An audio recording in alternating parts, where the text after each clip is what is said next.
After you're the Yeah. assistant to the chief, why go to internal affairs? I always think you're talking about you're a gunslinger and everything Hmm. else. I always think kind of some slugs are in the IA. Yeah. Why do you go?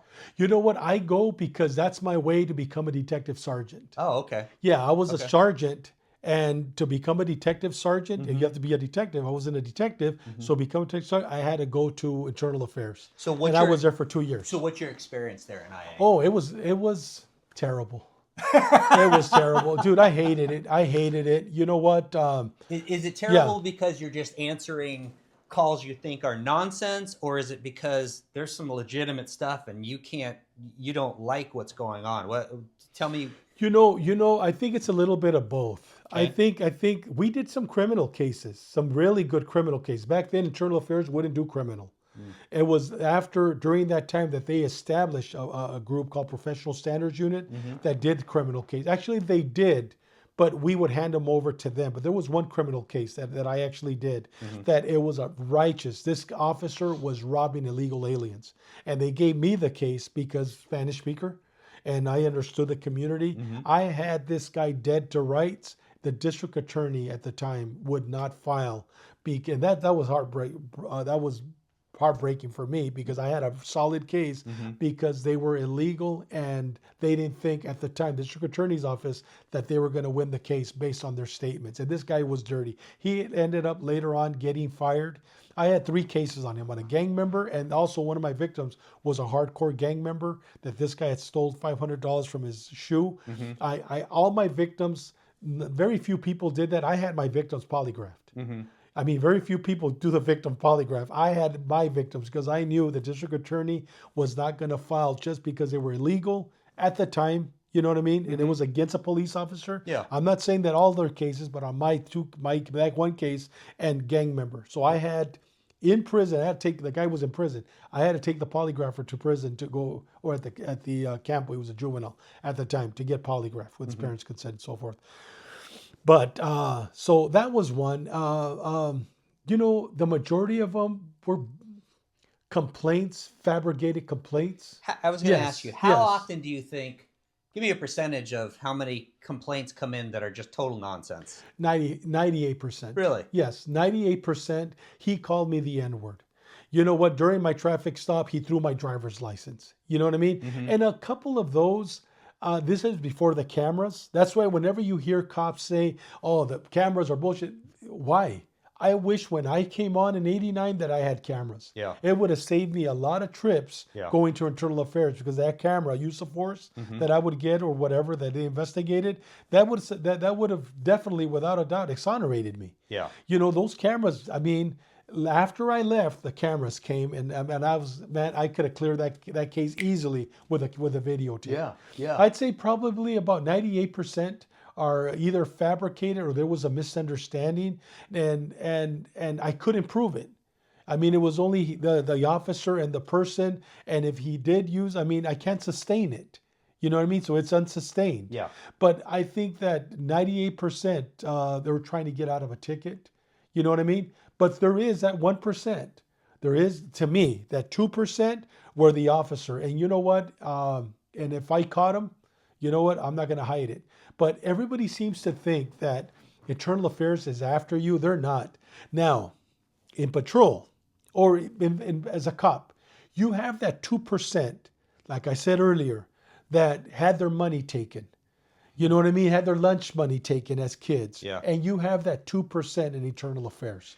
We knew who those guys were. The 2%, any sort of pattern that you could see of why they ended up turning out bad? I mean, here's a question. Do you think those 2% never should have been cops in the first place? No, I'm talking about the 2% investigators. I'm talking about the guys in internal affairs that are the investigators. Oh. Now, Okay. instead of being a prick to the public, Yes. now who put them in internal affairs? We knew they were pricks to the public. And now they're in internal affairs. Got it. And these guys see another cop as they saw the public. They're full of hate. They're got full it. of anger. Got it. So that's why we in internal affairs, we knew who they were. And we would tell them, he was the kind. There was two that I remember, and guess what? They were both short little guys, little pricks. You know, the little man complex. You know what I mean? I tell you, two that have come to mind. They were both under 5'6", and little white guys, little pricks. You know what I mean? Little Hitlers. You know what I mean? And we knew these guys when we'd all sit in a table, and we'd go around the case, and he couldn't sustain the allegation. So guess what? Conduct unbecoming. They would always find, and they would dig. They should have never been in internal affairs, just like they should have never been cops. It's these little pricks that got people hurt as a cop. Yeah. These little pricks are the ones that got people shot as cops. You know what I mean? Yeah. So, but now they've promoted, I don't know how, but they did, and now they're internal affairs. So whenever I would hear one of my friends, for example, would say, "Hey, I got so and so," oh no. I mean, I would just say, you know what? Get a good attorney or get a good POA, and the lieutenants would know who these guys were. You know, they should have never been in internal affairs. And Yeah. I'm hoping that somebody's watching the show today. If you're an active cop and you know that they're there, hopefully a chief of police is going to remove those little pricks out of internal affairs, because there's always one or two.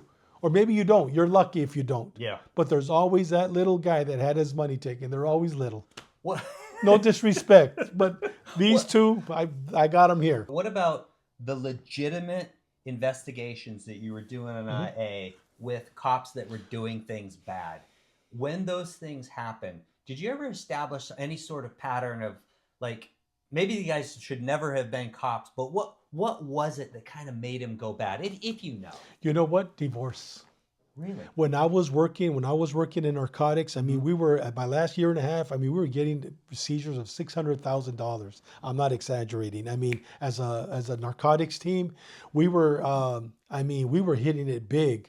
And the minute that I would see one of my cops going through a divorce, I would either sit down with them and I tell them, "Hey, I'm going to keep my eye on you, because I know I went through a divorce. I know exactly what you're going through. You need extra cash, and you're never thought about stealing.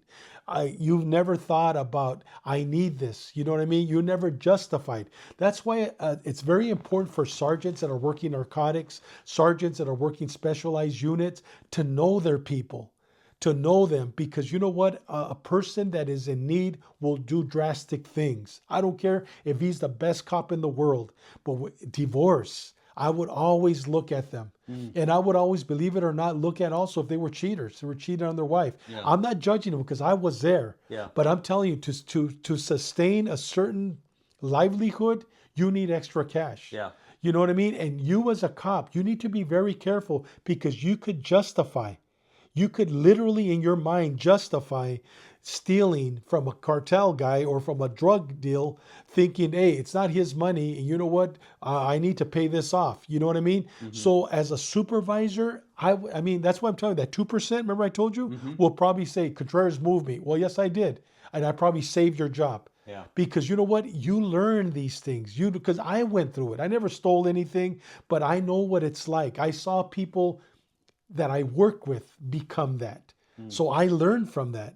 And you look at all these guys like Ruben Palomares, great guy, but it was after he wasn't. I mean, Ruben Palomares, he's a LAPD cop, did 17 years. The movie Training Day was based on his life story. But when I've talked to him, it always starts with, "I needed extra money." He didn't start being dirty. He didn't come in. He came in with the sheep heart. The sheepdog attitude, but it was circumstances. So you as a supervisor, me as a supervisor, I'm telling you, I was always looking for that. And I will tell any sergeant, don't become best friends with the people you're with, because there's going to come a time you're going to have to discipline them, and they're going to understand.